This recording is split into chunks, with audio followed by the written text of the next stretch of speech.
There are a ton of garage storage ideas on the internet.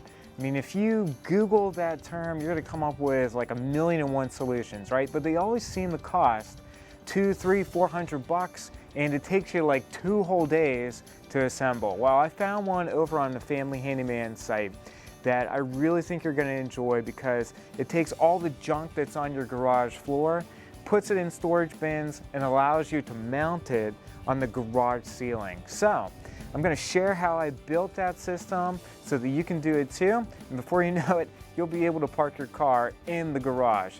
So let's get to it.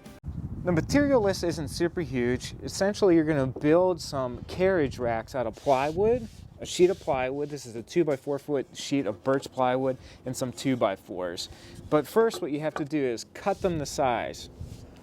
If you don't like using a circular saw or any kind of saw in general, you could probably have this sheet of plywood cut at your local hardware store, Lowe's, Home Depot. They'll do it for you all day long. First things first, you got to get the dimensions of the tote. So measure the width. In this case, it's about 15 and 11/16. Second thing that you need to do is measure the lip, because this lip is going to rest on the carriage that we're building out of the plywood and the 2x4s. So put your measuring tape underneath that lip and measure how deep it is. And in this case, it's really about half an inch deep. So each lip is 1/2 inch deep. That means we're going to use that measurement to make that bottom portion of the carriage. So I'm going to explain how to make the bottom rail. The tote lips are 1/2 inch wide. So you also know that a 2x4 is 1.5. It's really 1.5 inches wide. So if we add 1.5 inches for the 2x4 and 1 inch for the total lip depth from your tote, that means that this bottom rail for the carriage needs to be a total of 2.5 inches. Now, I always like to have a little bit more space, so what I'm actually going to do is make that bottom rail for the carriage be about 3 inches so that we have about 3/4 of an inch here on the rail for the tote to slide on. So I'm going to measure in 3 inches, make a mark, do the same thing on the other side, and then use a straight edge to draw a line. Now for the fun part, using the circular saw. Ooh. Whew, easy enough, right?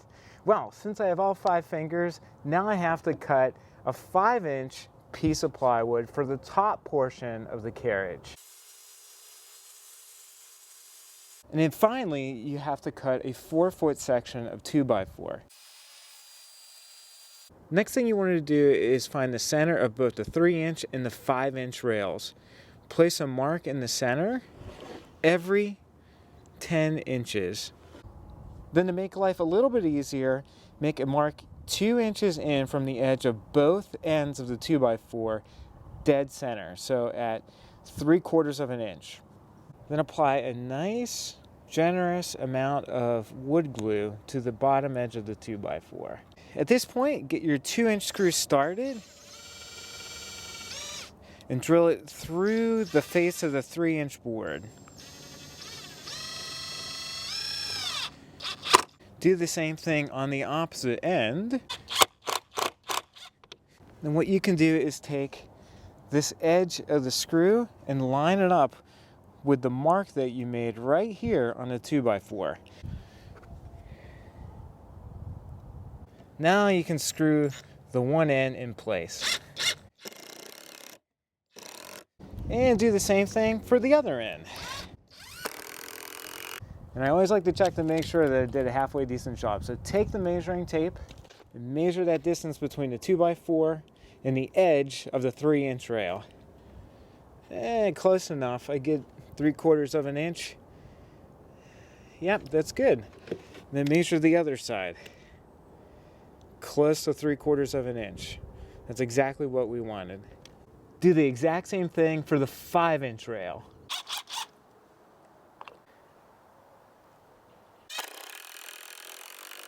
Then go ahead and put in the rest of the screws on both the 3-inch and the 5-inch rail. The carriages are built. Now what you need to do is find the joist on the ceiling. Super simple. Use a stud finder. Mark the location of the joist on one end. Then find the location of the joist on the other end of the ceiling. Then you can draw a line between the two marks and connect the dots. And that's the location of your joist across the span of your ceiling. Do the same thing for the area where you're going to hang the carriages. Now in my case, whoever was working on the house before me was nice enough to mark the joist on this 2x6 that's right above the I-beam. Woohoo! Now if you want to be really sure that you found the joist, you can pound a penny nail right into the mark that you made on the drywall. Just make sure to go at least 3/4 of an inch through the drywall, because the drywall is probably going to be either 1/2 inch or 5/8 of an inch. Because I promised that this project wouldn't take all day, here's how you can find the rest of the joist super quickly. Take your tape measure, put it on the penny nail or on the mark that you made on the ceiling that indicates the first joist, and measure over 16 inches. And that'll indicate your second joist, and you can do that for the remaining ones too. You may want a partner for this.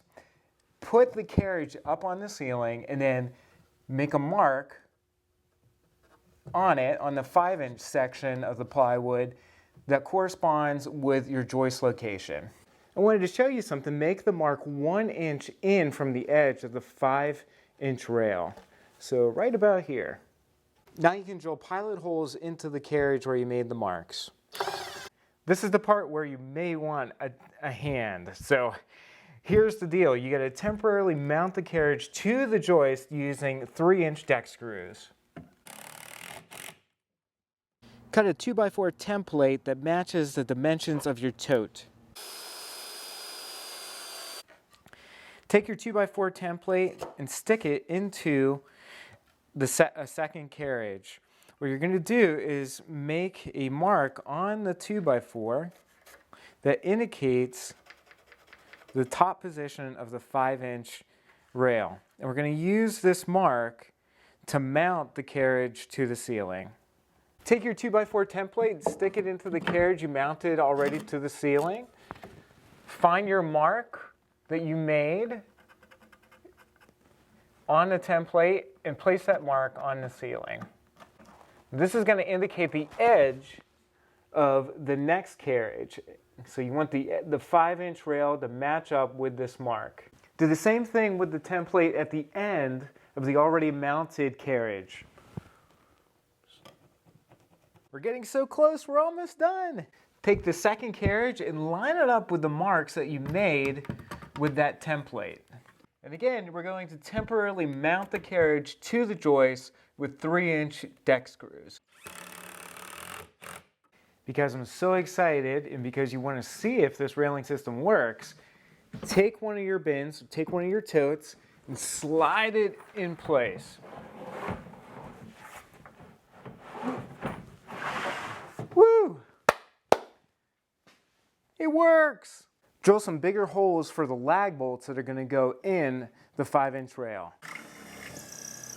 And you'll want to put at least 4 lag bolts on each carriage. So I'm going to put 2 on either end. Check this out, baby! Woohoo! Yeah! That's what I call some awesome garage storage, right? Pretty sweet! I think this was an awesome project, a really great way to get your garage storage under control. At least for me, I got to get all the stuff off my side of the garage in order to park, so this gives me one solution to that problem. So anyhow, if you have a question, let me know. If you're new to my videos or you haven't done so already, hit the subscribe button because you'll get a free video every single Friday with DIY tips galore. And you can also visit homerepairtutor.com and sign up for my email newsletter so that you don't miss any tips moving forward. So thanks again for joining me today. I really appreciate it, and I hope you have a great day. I'll talk to you soon. All right, check out how strong these are. Woohoo! Yes, they can hold 160 pounds soaking wet. I'm beat. I'm gonna go take a shower. Bye-bye.